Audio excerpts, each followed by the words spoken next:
आपके पास आए हैं लिए कि हमारी एक कैंपेन शुरू होने वाली है नैतिकता स्वतंत्रता का आधार, जो कि माह सितंबर में मनाई जाएगी। जैसा कि आप जानती हैं कि हमारे समाज में नैतिक मूल्यों का ह्रास हुआ है बहुत ज़्यादा। तो उसके अकॉर्डिंग हमारे कुछ सवालात हैं। आपको कॉन्सेप्ट पेपर मैंने भेज दिया था और सवालात भी भेज दिए थे। तो मेरा पहला सवाल है कि नैतिकता और स्वतंत्रता से आपका क्या तात्पर्य है, ये कैसे आपस में जुड़े हुए हैं? हमारे यहाँ पर जो पढ़ाया जाता है, परमात्मा हमको जो बताते हैं, तो स्वतंत्रता अर्थात ना दुख लो और ना दुख दो, स्वतंत्र। अगर कोई दुख देता है और हम लेते हैं, वरना हमने अपने आप को बांध लिया। हमें स्वीकार करना ही नहीं जो हमें पसंद नहीं है, बस हम स्वतंत्र हैं।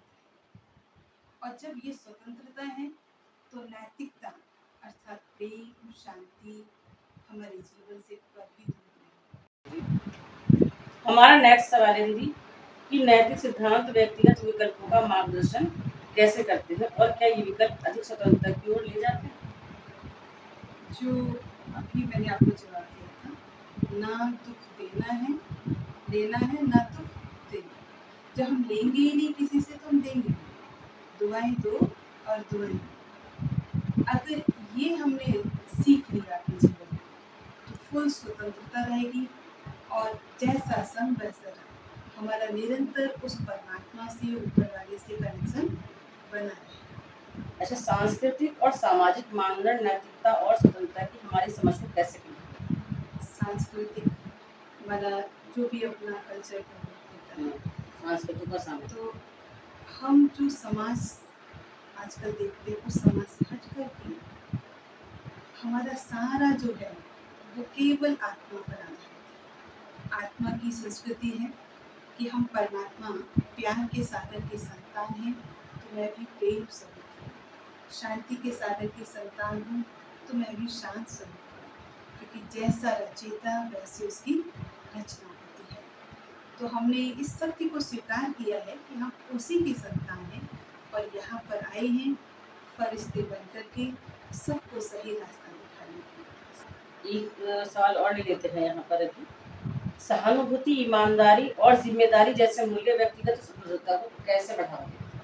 कैसे बढ़ावा देते हैं?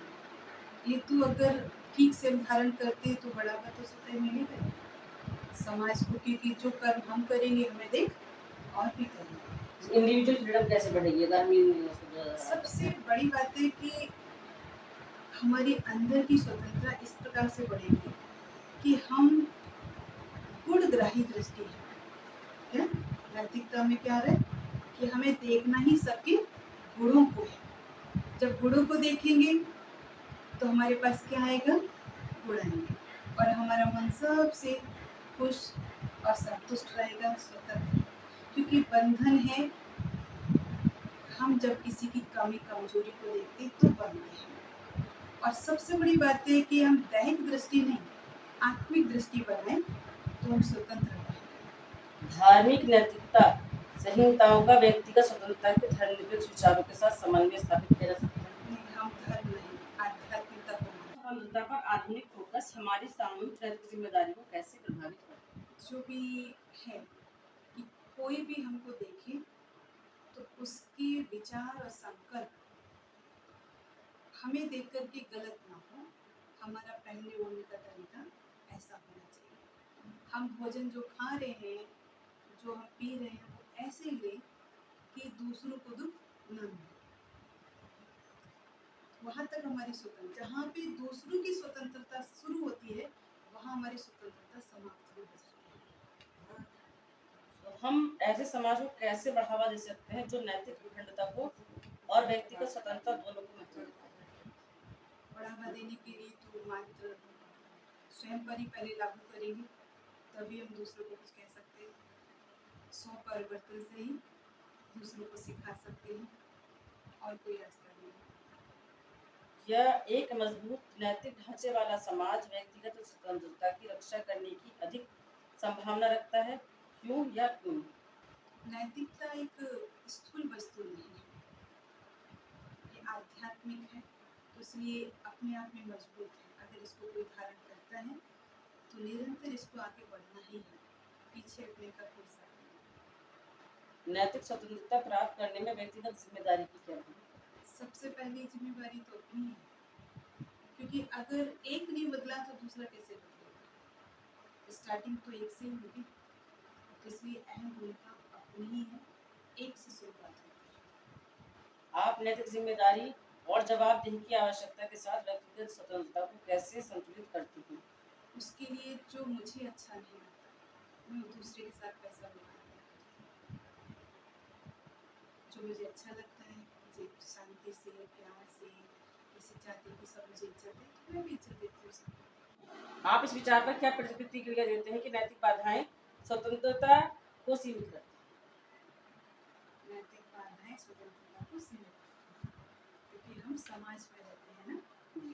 जब समाज में रहते हैं तो हमें अपने साथ साथ दूसरों का भी ख्याल रखना ये हमारी जिम्मेदारी है। तो जैसे हम सुकून में रहना चाहते हैं वैसे दूसरों को भी सुकून में रहें।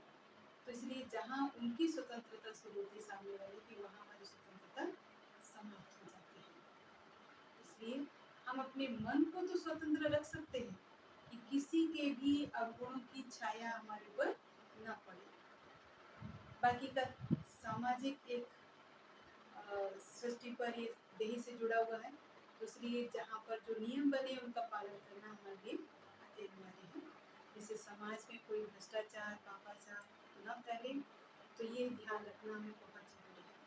हम अपने चरित्र को इतना सुंदर बनाएं जो हमें देख करके दूसरों को भी सुख मिले, अच्छा लगे और हमसे भी सीखें। है।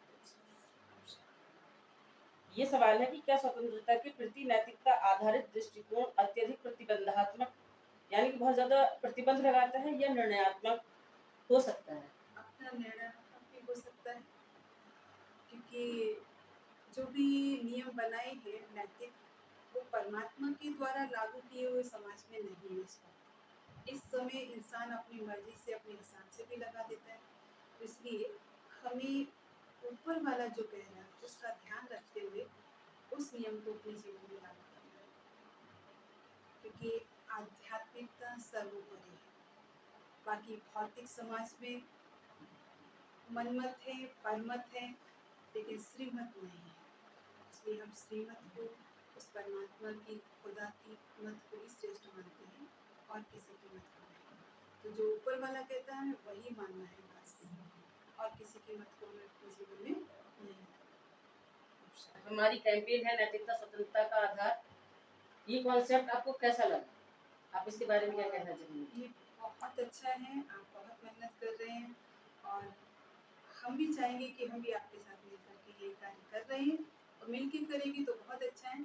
जैसे कि कुंभकर्ण को जगाया जाता है, क्योंकि अभी सब अज्ञानता की नींद में सोए हुए हैं, तो हम सब मिलकर के जगाएंगे कुंभकर्ण को, तो उनको समझ में आएगा सही क्या है गलत क्या है, और एक दिन हम सबको